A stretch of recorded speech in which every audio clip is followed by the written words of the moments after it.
Magandang araw sa iyo. Isipin mo to sandali. Isa kang kontraktor.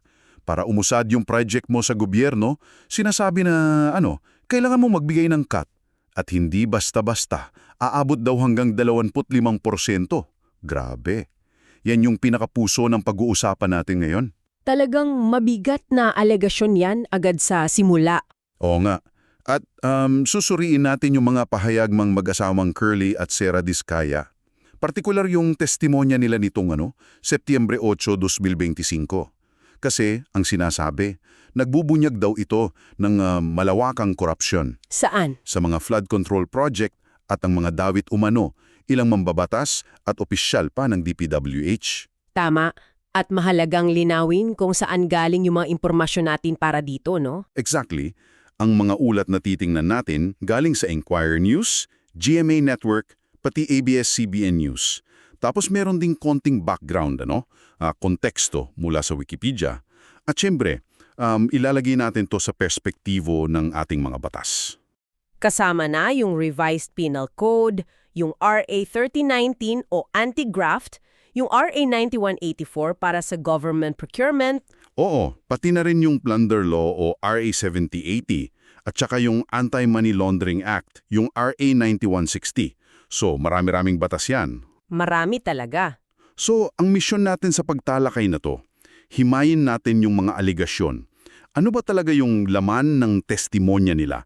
At base sa mga batas na yan, ano yung posibleng legal na panananggutan ng mga sinasabing sangkot? Yun yung pinaka-importante, yung legal analysis. Tama. Kaya, ang tanong ko para sa iyo na nakikinig, sa harap ng ganitong mga seryosong paratang, masasabi mo bang sapat yung sistema natin ngayon para mapanagot yung mga tiwali at maprotektahan yung pera ng bayan? Isang malaking tanong yan. Okay, sige. Simulan natin sa mga isiniwalat mismo ng mag-asawang Diskaya doon sa Senado. Agad nakapansin-pansin, 'di ba, yung paglilinaw ni Curly Diskaya. Sabi niya, wala raw senador, Wala raw senador na humingi ng pera sa kanya kapalit ng panalo sa bidding. Nakalagay yan sa Enquirer News. Bakit kaya specific yon sa senador? Ano sa tingin mo? Well, magandang punto yan.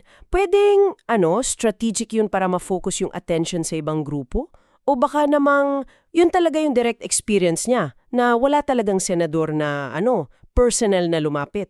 Pero ang klaro kasi, yung testimonya nila, mas tumutok doon sa umano'y involvement ng ilang miyembro ng Kamara.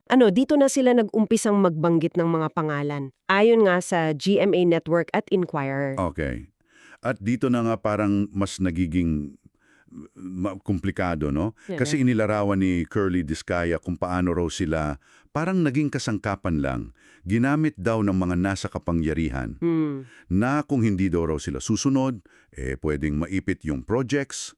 Paano?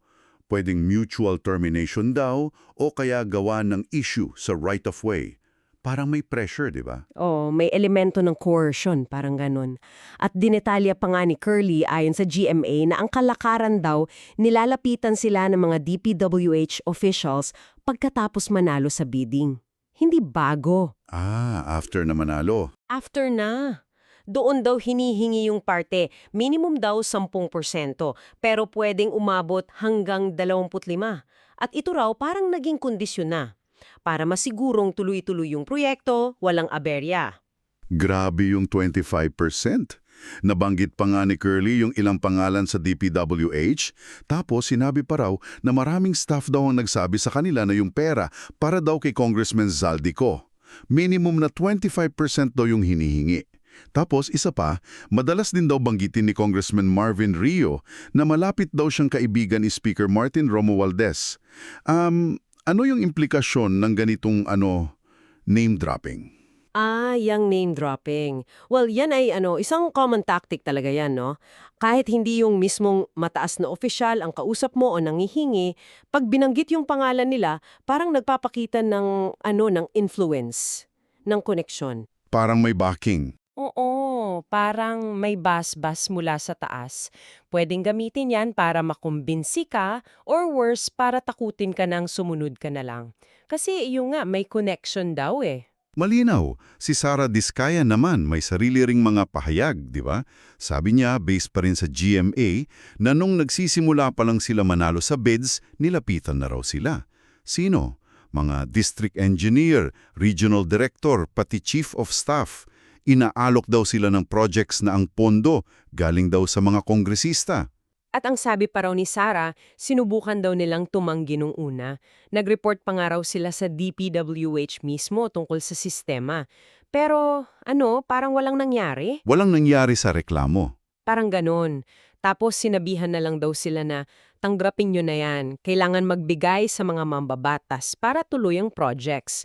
May warning pa raw na matatanggal sila sa listahan ng favored contractors pag hindi nagbayad. Ay nako. Kaya yung narrative nila ngayon based sa GMA at ABS-CBN ay hindi raw nila ginusto to. Napilitan lang daw sila para sa pamilya, para sa mga empleyado. Parang biktima lang daw sila na ginamit ng mga corrupt officials. Yun yung position nila. Oo. Kaya nga, humingi sila ng proteksyon sa Pangulo at sa Senate Blue Ribbon Committee. Tiniyak naman daw ng committee na safe sila. Pero importante rin siguro na isama natin yung ilang naunang impormasyon, yung mga nabanggit sa Wikipedia for context, no? Una, may mga reports dati na inamin daw mismo ni Sara Diskaya na yung siyam niyang kumpanya minsan sabay-sabay nagbibid sa iisang project. Ah, okay. Yung multiple company sa isang bid. Oo. Pangalawa, matagal na rin kasing may kontrobersya doon sa laki ng halaga ng kontrata nang nakuha ng mga kumpanya nila. At may mga alegasyon na noon pa tungkol sa quality ng ibang projects o yung mga tinatawag na ghost projects. So, may history na pala. Meron ng background. Ang fascinating dito is yung pattern. Pattern ng pagkuha ng sunod-sunod at malalaking kontrata, tapos madalas sa flood control pa, tapos may mga nauna ng red flags or issues. Ito yung konteksto na kailangan nating tandaan habang sinusuri natin tong mga bagong testimonya nila. Tama ka dyan. So, ngayon na ilatag na natin yung testimonya at yung konteksto, paano naman yung legal side? Dito na tayo sa pagsusuri. Mukhang ang dami kasing pwedeng paglabag sa batas dito. Ano-ano yung mga posibleng kaso na pwedeng lumabas dito base sa ating mga batas? Oo, kung ikokonekta natin to sa mga batas natin kontra korupsyon, napakalawak nga niyan. Unahin siguro natin yung posibleng pananagutan mismo ng mag-asawang Diskaya at ng mga kumpanya nila, base na rin sa mga sinabi nila at sa mga naunang ulat. Okay, sige. Sa side muna nila. Official. So technically, kasama sila sa bribery transaction. Sa Revised Penal Code natin, yung Article 212, yun yung corruption of public officials. Kasama doon yung private individual na nagbigay ng suhol. May pananagutan din siya. So hindi lang yung tumanggap, pati nagbigay. Pati yung nagbigay under the RPC. Tapos, kung may mga dokumento sa bidding, sa billing, o sa project reports na peke pala, halimbawa, yung sa ghost projects nga, yung mga accomplishment report na hindi totoo, pwede silang makasuhan ng falsification. Nasa Articles 171 or 172 yan ng RPC. Okay, falsification? Tapos, kung may panluloko na nagresulta sa pinsala sa gobyerno, lalo na sa ghost projects, pwede rin pumasok yung estafa. Article 315 naman yun ng RPC. So bribery, falsification, estafa. Ano ba? Ito, napaka-importante nito sa government contracts. Yung RA 9184, yung Government Procurement Reform Act. Kasi bawal dyan yung collusion o sabwatan ng mga bidders or bidder at government official. Bawal din yung peking dokumento. Pati yung paghati-hati ng kontrata or split contracts. At mabigat ang parusa dito Kulong ng 6 hanggang 15 taon, tapos permanenteng disqualified ka na sa government transactions. Plus multa pa. Grabe, permanente! Oo. Tapos, dahil nga private individual sila na umano'y kasabwat ng public officials, pwede rin silang mahabla sa ilalim ng RA 3019, yung Anti-Graft and Corrupt Practices Act. Yung Section 3 kasi naglilista ng mga corrupt practices, tapos yung Section 9 nagsasabi na yung mga private na kasabwat pareho ang parusa. Kulong din yan ng 6 to 15 years, tapos may forfeiture pa. Kukumpiskahin yung yaman na nakuha sa illegal na paraan. Okay, ang dami na. Meron pa ba? Meron pa, yung anggulo ng money laundering. Kung yung mga cuts na binigay o yung kita nila mula sa mga umano'y maanumalyang projects, itinago nila o ginamit para palabasing legal yung pera, pwede silang makasuhan sa ilalim ng RA 9160, yung AMLA o Anti-Money Laundering Act. Malaki ang multa dito, pwedeng doble pa ng perang involved, bukod pa sa kulong.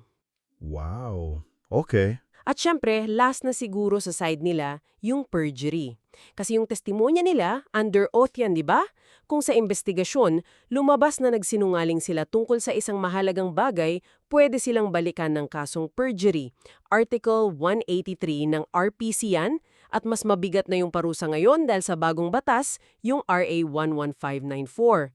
Prison mayor na yan, 6 to 12 years, plus multa hanggang 1,000,000. Prison Mayor. Yan ba yung... Mas mabigat yan kaysa prisyon koreksyonal. Medyo mahabang pagkakakulong na yan.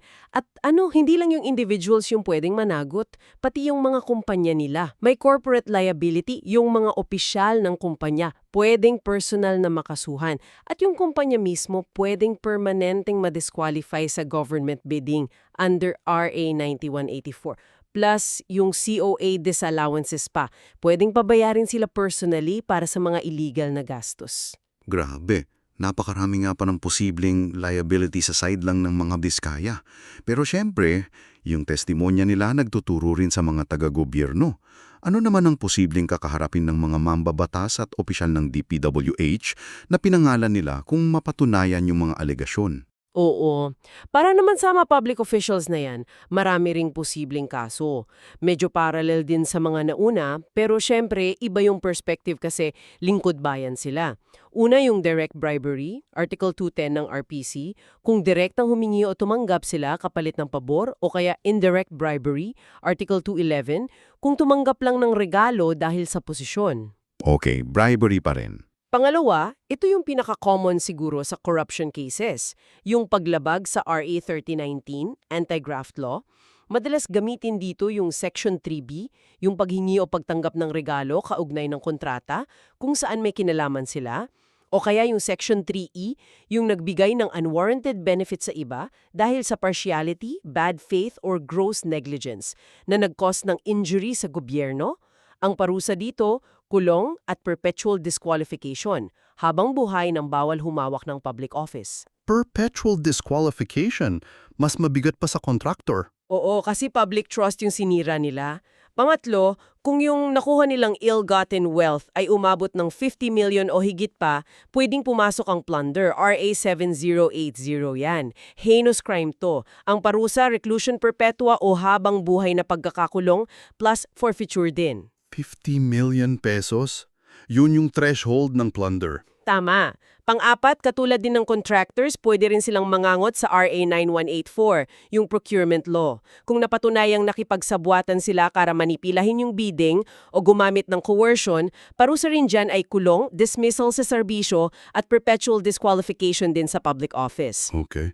May iba pa ba? Grabe na to. Meron pa, panglima, yung bid rigging. Bawal din yan sa RA 1067, yung Philippine Competition Act. Bagamat focus niyan ay fair market competition, applicable din yan sa sabuatan sa government bidding. Pati Competition Act pala? Oo. Pang-anim, gaya rin ng private sector, pwede ring silang makasuhan ng money laundering under AMLA kung yung perang galing sa korupsyon ay nilinis nila. May powers ang AMLC na mag-freeze ng accounts and mag-investiga. Okay. At panghuli, kung naging parte sila ng pamimeke ng public documents related sa projects, mga peking certifications, reports, pwede rin yung falsification of public documents, Article 170. Laking epekto nito sa tiwala ng tao.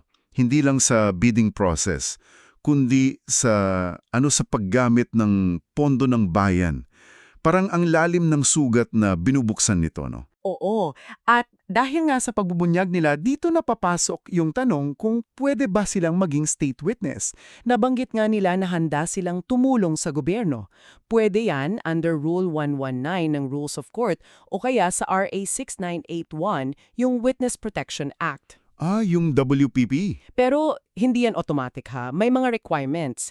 Kailangan mapatunayan ng prosecution na yung testimonya nila absolutely necessary. Kailangan para mahatulan yung ibang akusado, lalo na yung mga masterminds. Kailangan may corroboration din, di ba? Oo, kailangan may iba pang ebidensya na susuporta. At ito yung crucial, hindi dapat sila yung lumabas na most guilty. Hindi sila dapat yung pinakagrabe ang partisipasyon. Yan ang tricky part. Oo, kung matanggap sila, pwede silang bigyan ng immunity para doon sa kasong pinagtestimonian nila. Pero, klaro dapat, hindi sila immune sa perjury kung nagsinungaling sila. Okay, so may kondisyon pa rin yung immunity. At dito nga papasok yung tanong. Kung titingnan natin yung lawak ng involvement nila based sa sinabi nila at yung mga past issues ng kumpanya nila, papasa kaya sila dun sa standard na hindi sila yung most guilty? Mapatunayan ba nila na biktima lang sila or active participant? Yan yung kailangan timbangin ng DOJ o ng korte? Napaka-critical na punto niyan. Hindi pala basta-basta yung pagiging state witness at yung immunity. Oo, hindi garantisado yan. At bago tayo magtapos, gusto ko lang mag-iwan ng isang tanong para sa'yo na nakikinig. Kung totoo yung sinasabi na yung sistema mismong nagtutulak sa contractors na makipagsabwatan na kung hindi ka magbibigay, maiipit ka, sapat na ba na parusahan lang natin yung mga nahuhuli? O kailangan ba talaga ng mas malalim, mas systemic na reforma? Sa procurement process, sa project monitoring, sa accountability ng mga opisyal? Napakagandang tanong yan para pag-isipan nating lahat. Ano ang tingin mo dyan? Kung may platform ka para mag-share ng insights, mahalaga yung boses mo. At para lang i-recap yung mga pangunahing batas na nabanggit natin, nariyan yung Anti-Graft and Corrupt Practices Act, RA 3019, yung Government Procurement Reform Act, RA 9184, yung Plunder Law, RA 7080 para sa 50M pataas na nakaon na yaman, yung Anti-Money Laundering Act, RA 9160, at syempre, yung mga pertinenteng artikulo sa Revised Penal Code tungkol sa bribery, falsification, estafa, at perjury. Maraming salamat sa iyong pakikinig sa ating pagsusuri ngayong araw.